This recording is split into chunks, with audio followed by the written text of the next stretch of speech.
मैं सावित्री सिंह दुर्गा माँ का पचरा गाने जा रही हूँ। बहुत प्यारा है, ये पूरा सुनना। अवधि पचरा है। कौन फूलवा फूले मैया आदि आदि रतिया हो, कौन फूलवाना फूले मोर बीनो सरवा हो, कौन फूलवाना फूले मोर बीनो सरवा हो, कौन फूलवाना कौन भैया आदि आदि रतिया हो, कौन बहिना जागए मोर बीनु सरवा हो, कौन बहिनीना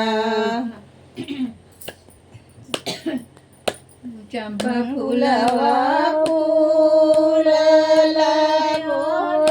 आदि रतिया हो,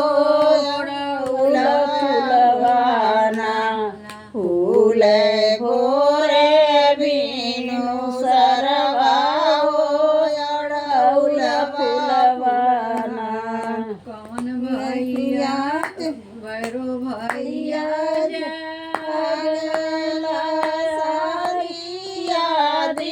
रतिया हो, सदो मैया जागना मोर मोरे बीनु सरवा हो, सतो मैया जागना कौन फूलवा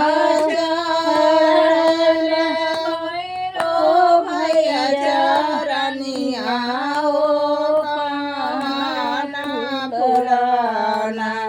सातो मैया के चरनिया हो, कौन फूलवाना चंपा फूलवा चढ़े भैरो भैया के चरनिया हो,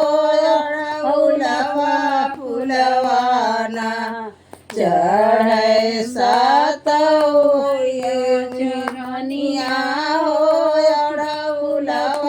फूलवाना चढ़ सतो बहिनी के चरनिया हो, फूलवाना। जय माता दुर्गा माई।